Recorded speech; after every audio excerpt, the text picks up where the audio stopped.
এর আগেও তো ট্রেন আবার লাইনচ্যুত হয়েছে, 4-5 ঘন্টার ভিতরে ক্লিয়ার হয়েছে। রিলিফ ট্রেন ওখানে রাখছে, এখন পর্যন্ত করতে পারেনি। একজন সেটা মন্ত্রী, সে একজন অযোগ্য মন্ত্রী একজন। আমি চাই যে তার অতি অবিলম্বে তাকে পৌঁছে করা। শেখ রবিউল আলম এসব মন্ত্রণালয়ের দায়িত্ব পাওয়ার পর থেকে যে ধরনের কথাবার্তা বলছে, মানুষের সঙ্গে তামাশা। এবং এরকম কয়েকজন মন্ত্রী অন্তত বিএনপি সরকারের এই মেয়াদে থাকলে তারেক রহমান সরকারের পতনটা খুব বেশি কঠিন হওয়ার কথা নয়। মাত্র কয়েক সপ্তাহ আগে যিনি মন্ত্রীর চেয়ারে বসলেন, আজ তাকে নিয়েই চারদিকে ঝড় উঠেছে। আমরা কথা বলছি সড়ক পরিবহন মন্ত্রী রবিউল আলমকে নিয়ে।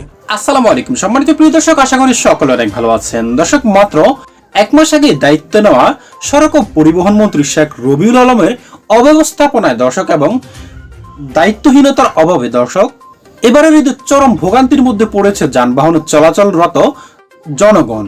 এমনকি বহু লোক দর্শক প্রাণ হারিয়েছে এই বাড়ি ফেরার পথে ঈদকে কেন্দ্র করে, যার ফলে কিন্তু দর্শক এই মন্ত্রীর এবার কিন্তু একেবারে কিন্তু বেহাল দশা হতে যাচ্ছে। মাত্র 1-1.5 মাসের মধ্যেই তাকে এবার বহিষ্কার করা হচ্ছে, যার ফলে এবার এই মন্ত্রীর বিরুদ্ধে দর্শক কঠিন অ্যাকশনে যাচ্ছে প্রধানমন্ত্রী তারেক রহমান। অর্থাৎ তাকে মন্ত্রীর পদ থেকে দর্শক এবার কিন্তু অব্যাহতি দেওয়ার কিন্তু দাবি তুলেছে দেশের জনগণ। কারণ দর্শক, একটা দেশের জনগণের সবচেয়ে গুরুত্বপূর্ণ যে মাধ্যমটা, সেটা হলো জনগণ চলাচলের মাধ্যম, অর্থাৎ জনগণ চলাফেরা করার যে পরিবহনগুলি সেগুলি। আর সেগুলির মধ্যে দর্শক যদি অনিয়ম হয়, অব্যবস্থাপনা থাকে, সেক্ষেত্রে কিন্তু দর্শক মানুষের দুর্ভোগ কিন্তু একেবারে কিন্তু চরমে গিয়ে পৌঁছাবে। এমনকি দর্শক বহু মানুষের কিন্তু প্রাণ চলে গেছে এবার ঈদকে কেন্দ্র করে, যার ফলে এবার কিন্তু এই সড়ক ও পরিবহন মন্ত্রীর বিরুদ্ধে কিন্তু কঠিন অ্যাকশনে যাচ্ছে তারেক রহমান। তবে দর্শক, সে অ্যাকশনটা কি হতে পারে এবং এই মন্ত্রীকে কবে নাগাদ অব্যাহতি দেওয়া হচ্ছে দর্শক, সেটার বিস্তারিত নিয়ে আমরা খুবই গুরুত্বপূর্ণ একটি রিপোর্ট আপনাদের সামনে আজকে আমরা উপস্থাপন করব।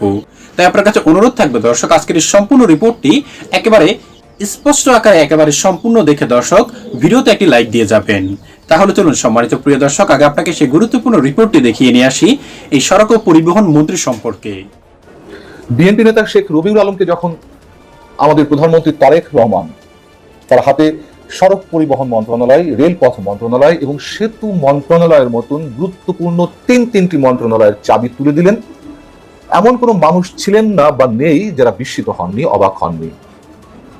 এবং অনেকে কারণ খুঁজতে দাঁড়িয়ে গেলেন যে শেখ রবিউল আলমের মতন মধ্যম সারির একজন নেতাকে কিভাবে এমন গুরুত্ব সব মন্ত্রণালয়ের দায়িত্ব দেওয়া হলো। বিএনপির মধ্যে আর কোনো অভিজ্ঞ কিংবা সিনিয়র নেতা কি নেই যে যাদেরকে এই মন্ত্রণালয়গুলো ভাগ করে দেওয়া যেত না?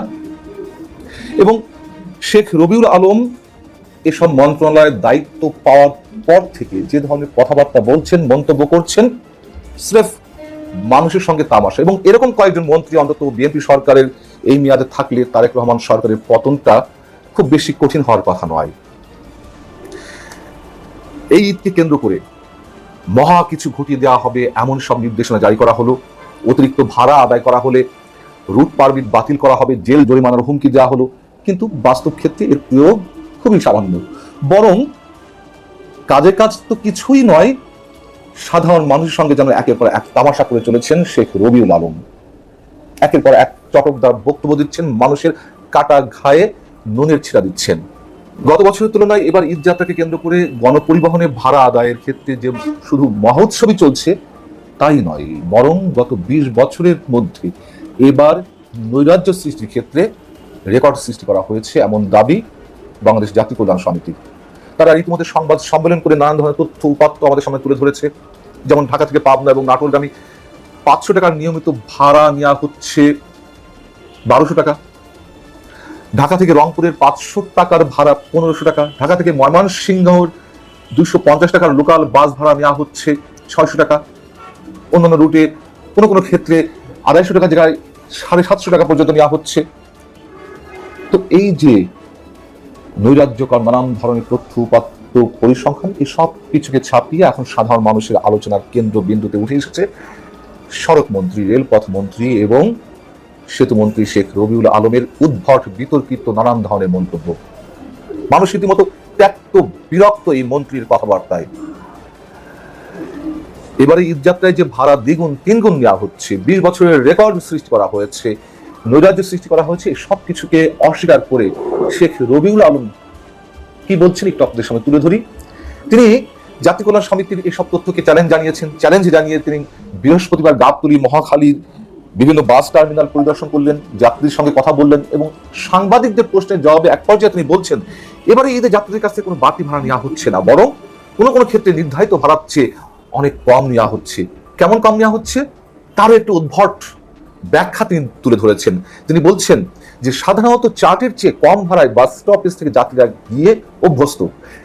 তালিকায় টাঙানো নির্ধারিত ভাড়ার চেয়ে নাকি যাত্রীদেরকে কম টাকায় নেওয়া হয়। এটি কবে কোন কশ্মিনকালে নেওয়া হলো আমাদের মনে পড়ে না, এমন কোনো রেকর্ড অন্তত আমাদের চোখ পড়ে না।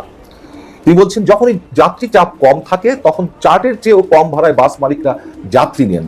এখন চার্টের নির্ধারণ ভাড়াটাই নেওয়া হচ্ছে। যেসব যাত্রী কম ভাড়ায় যেত বা গিয়ে অভ্যস্ত তাদের কাছে মনে হচ্ছে ভাড়া বেশি নিচ্ছেন মালিকরা। বুঝুন অবস্থা। তিনি আবার বলছেন যে মাঝপথের যাত্রীদের কাছ থেকে গন্তব্যস্থলের পুরো ভাড়া আদায় করাটাও যৌক্তিক। যেমন ধরুন ঢাকা থেকে সিরাজগঞ্জের বাসে উঠলো, টাঙ্গাইলে নামবে কোনো এক যাত্রী, তার কাছ থেকে পুরো ঢাকা সিরাজগঞ্জে ভাড়া নেওয়া হবে, এটিও নাকি যৌক্তিক। তার কারণ বাসের ভাড়া নির্ধারিত হয় পূর্ণ রুটের ব্যয়ের উপর ভিত্তি করে।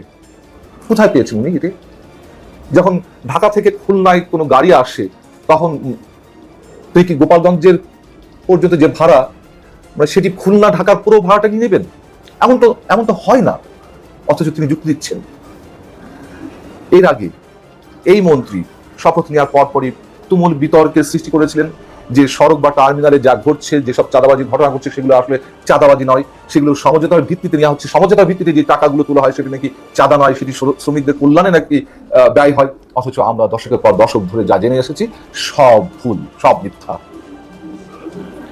রেলপথেও হাহাকার চলছে, চরম অব্যবস্থাপনা দেখা দিয়েছে আমাদের সামনে। তারপরেও সেগুলোর পক্ষে সাফাই গাইছেন তিনি। অনলাইন সার্ভার শক্তিশালী করার ঘোষণা তিনি দিলেন।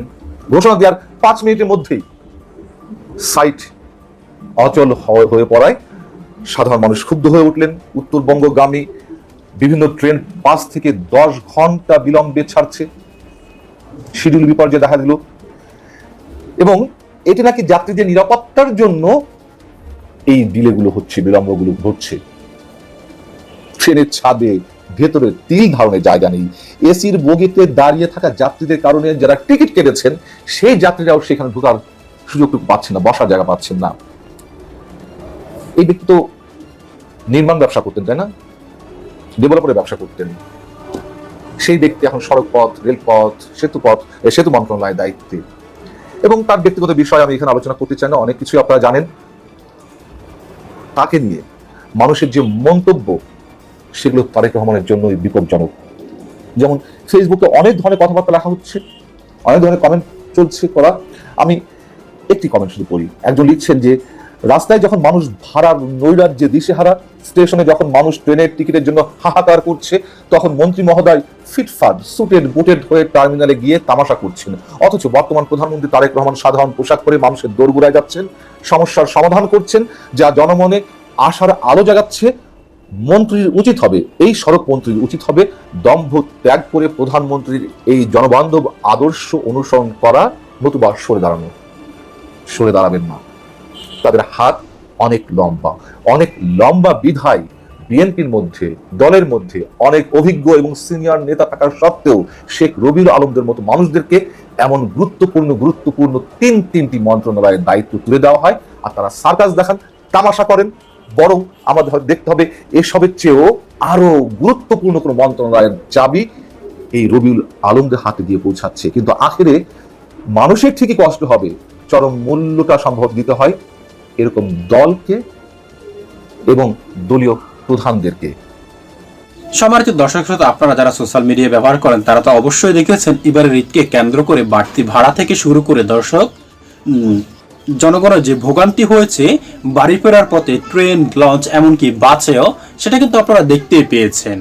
আর তার মূলেই কিন্তু রয়েছে দর্শক এই সড়ক ও পরিবহন মন্ত্রীর অব্যবস্থাপনা এবং অদায়িত্বশীলতার অভাব, যার ফলে দর্শক এই মন্ত্রীর বিরুদ্ধে এবার কিন্তু কঠিন অ্যাকশনে যাচ্ছে কিন্তু দেশের জনগণ। সকলেই কিন্তু দাবি করছে মন্ত্রী যাতে অবিলম্বে যাতে পদত্যাগ করে, অথবা সেটা না হলে তাকে যেন মন্ত্রীর পদ থেকে দর্শক অব্যাহতি দেওয়া হয়। এমনটাই কিন্তু প্রধানমন্ত্রী তারেক রহমানের কাছে দাবি জানিয়েছেন অনেকেই, যেটা কিছু দর্শক আপনারা কিন্তু ভিডিওর শুরুতে কিন্তু দেখতে পেয়েছেন। এমনকি সম্পূর্ণ ভিডিওটিতে যে বিষয়টি নিয়ে আলোচনা হয়েছে সেটা দেখার পর দর্শক আপনার কি মনে হয় না এই মন্ত্রীর অবিলম্বে দর্শক পদত্যাগ করা দরকার? অবশ্যই আপনার মূল্যবান মতামতটুকু আমাদের কমেন্ট বক্সে লিখে যাবেন। আজ এ পর্যন্ত দর্শক, ভালো থাকবেন সকলে, আশা করি। খোদা হাফেজ।